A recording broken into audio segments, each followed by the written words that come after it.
आत्मा हत्या।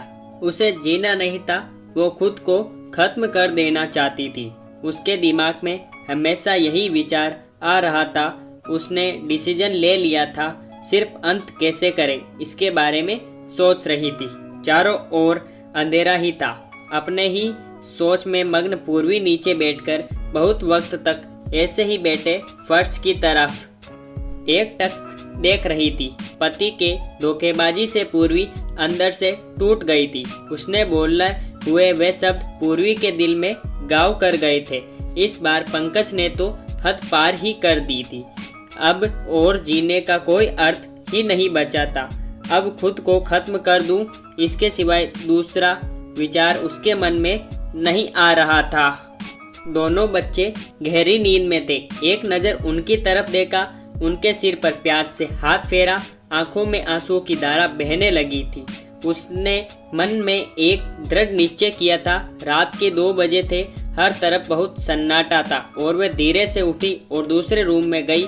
गले में फांसी का फंदा डालने ही वाली थी, तभी कुछ गिरने की आवाज आई। पूर्वी का 2 साल का बेटा जोर जोर से रोने लगा। उसी क्षण पूर्वी की 6 साल की बेटी चिल्लाने लगी, मम्मी, छोटू बेड से के ऊपर से नीचे गिर गया। तुम कहाँ हो? देखो ना छोटू कितना रो रहा है। पूर्वी भागकर दूसरे रूम में आई और अपने बेटे को उठाकर अपनी गोद में लिया और अपने सीने से लगा लिया। बेटी रोते हुए बोली, मम्मी तुम कहाँ चली गई थी? मुझे बहुत डर लग रहा था। तुम हम दोनों को छोड़कर कहीं मत जाओ, मुझे अकेले में बहुत डर लगता है। पूर्वी अपने दोनों बच्चों को पास लेकर जोर से गले से लगा लिया और रोने लगी। दोनों बच्चे उसके सीने से लिपट कर सो जाते हैं। सो गए। रोते रोते पूर्वी को कब नींद आ गई उसे पता ही नहीं चला। काम वाली बाई गंगू की आवाज़ से पूर्वी की नींद टूटी। अरे मैडम, आपने बाहर का गेट खुला क्यों छोड़ दिया था? अरे मैडम, क्या हुआ? अभी तक आप सोई हुई हो? तबीयत तो ठीक है ना? वो खुद को संभालते हुए बोली, हाँ थोड़ी तबीयत ठीक नहीं है। घड़ी में वक्त देखती है तो 8:30 बजे थे। आज तुम्हें आने में इतनी देर क्यों हो गई? मैडम, चौथी गली में मेहता जी रहते हैं ना, उनकी बहू ने फांसी लगाकर आत्महत्या कर ली। 2 बच्चे हैं उनकी एक 10 साल की बेटी और 6 साल का बेटा है। ये सुनकर पूर्वी के कलेजे को धक्का लगा। अपनी साड़ी ठीक करके उसने पूछा, कब हुआ? गंगू ने बोला, रात को हुआ मैडम। मैंने ऐसा सुना है कि उसके पति की दूसरी औरत से संबंध थे।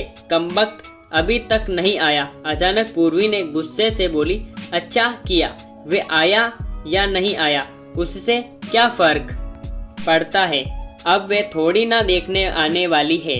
ये सुनकर गंगू पूर्वी के कान के पास आई और धीरे से बोली, मैडम, मैं अनपढ़ गंवार हूँ और घर घर में जाकर झाड़ू पोछा करके मेरा पेट भरती हूँ और आप पढ़े लिखे हुए लोग हो। भले ही मैं आपसे उम्र में बड़ी हूँ, जीवन का अनुभव आपसे थोड़ा ज़्यादा है। आजकल साहब और आपके बीच जो चल रहा है वह ठीक नहीं है। मुंह बंद था, फिर भी मेरे कान खुले रहते थे। मैं एक औरत हूँ और औरत का दुख मैं भी समझती हूँ, इसलिए मुझे आपको एक बात बतानी है। आत्महत्या ये कोई भी समस्या का समाधान हो नहीं सकता। जिंदगी में उतार चढ़ाव तो होते ही हैं, रहते हैं। इसका मतलब ऐसा नहीं कि आप अपनी जान दे दो। मैडम जी, कभी कभी आदमी अपना रास्ता भटक जाता है पर अंत में घूमकर अपने ही घर वापस आता है। और जब नहीं आए तो भी क्या फर्क पड़ता है? आप किसके लिए मरना चाहती हो? जो आपको प्यार नहीं करता, जिसको आपकी थोड़ी सी भी परवाह नहीं हो, उसके लिए आप जी नहीं सकती।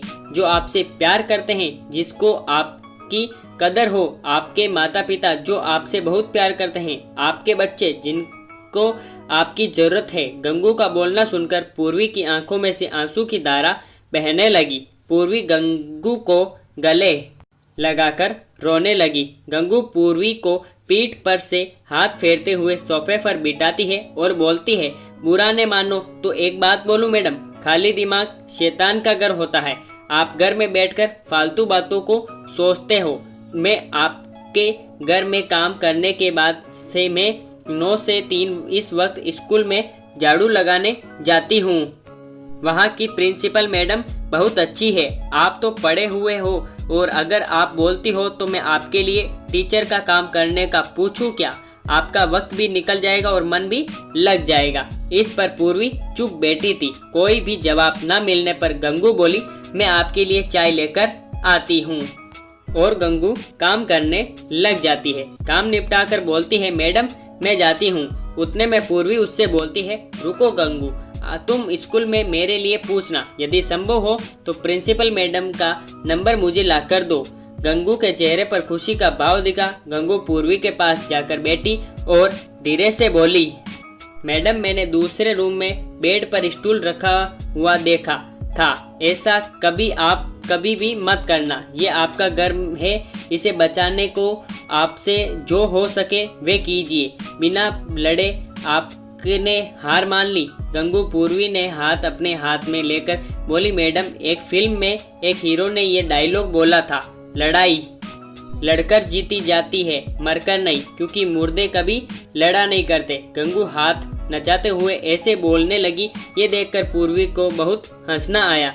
गंगू का बोलना सुनकर पूर्वी पर का मन हल्का हो गया और उसे एक नई आशा की किरण भी दिखी। वे अलमारी में से अपने सर्टिफिकेट निकालने लगी। दोस्तों, पति पत्नी का रिश्ता ये बहुत स्नेही होता है। भगवान को यही दुआ करता हूँ कि कोई भी पति पत्नी के जीवन में ऐसा मोड़ नहीं आना चाहिए। अगर आया भी तो आत्महत्या से उसका इलाज नहीं है। जीवन में कोई भी समस्या का आत्महत्या ये समाधान हो नहीं सकता।